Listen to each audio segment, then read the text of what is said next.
ఈ రోజు ఉదయం టూరిజం శాఖ ఆధ్వర్యంలో నారాయణగిరి గెస్ట్ హౌస్ ప్రాంతంలో ఉన్న దేవరాగం రెస్టారెంట్ ను పర్యాటక శాఖ మంత్రి కందుల దుర్గేష్ ప్రారంభించారు.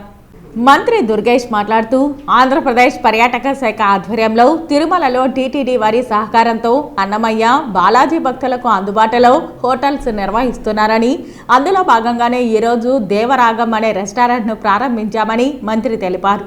దీని ద్వారా తిరుమలకు వచ్చేటువంటి భక్తులకి నాణ్యమైన ఆహారాన్ని అందించి పరిశుభ్ర వాతావరణం ఉండేటట్టు చూసుకుంటామని తెలిపారు. గత ప్రభుత్వం పర్యాటక రంగాన్ని నిర్లక్ష్యం చేసిందని, పర్యాటక ప్రాంతాలను అభివృద్ధి చేయలేదని మంత్రి దుర్గేష్ విమర్శించారు.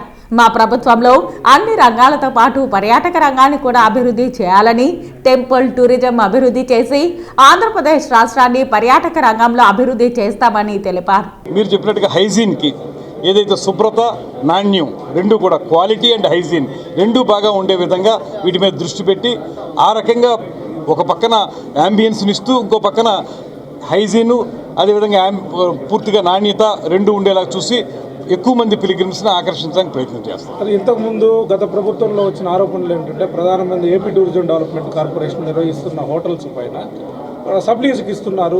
దాని అంటే కొన్ని మనకి ఏపీ టూరిజం డెవలప్మెంట్ కార్పొరేషన్ ద్వారా వేరే ప్రాంతాల్లో కొంత లీజుకి ఇవ్వటం అనేటువంటిది కొన్ని సందర్భాలు అంటే ఇప్పుడు కొంత మనకు ఎలా వచ్చిందంటే పబ్లిక్ ప్రైవేట్ పార్టిసిపేషన్ అనేటువంటిది వాళ్ళ పీపీపీ మోడ్ అనేటువంటిది వచ్చింది.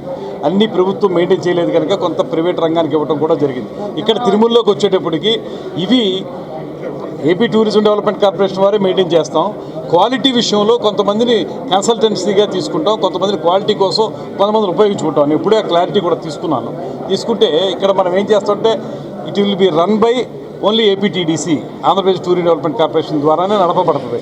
కాకపోతే క్వాలిటీ మెయింటెనెన్స్ ఇతరత్ర అంశాల్లో వేరే వాళ్ళ యొక్క సహకారం కూడా తీసుకునేటువంటి దానికి దీన్ని దృష్టి పెడతా ఉన్నాం. ఎందుకంటే ఆ క్వాలిటీ మెయింటైన్ చేయాలంటే కొంత కన్సల్టెంట్స్ యొక్క అవసరం కూడా ఉంటుంది కాబట్టి ఆ రకంగా కూడా చేస్తాం.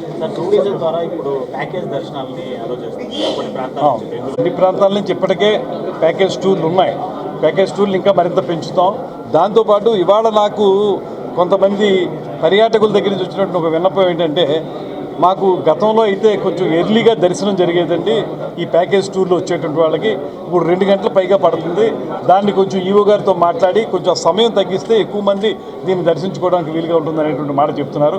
అది ఈవో గారితో మాట్లాడి కొంచెం ఈ ప్యాకేజ్ ద్వారా వచ్చేవాళ్ళు మాకు ఎంకరేజ్మెంట్ ఇవ్వాలి కనుక, రేపొద్దున దీని మీద ఎక్కువ మంది రావాలి కనుక అది దృష్టిలో పెట్టుకుని ఆ దర్శనం సమయాన్ని 2 గంటల నుంచి ఇంకా తగ్గించి త్వరగా వేగవంతంగా దర్శనం జరిగే విధంగా ఏమన్నా సహకరిస్తారని మాట్లాడతాం.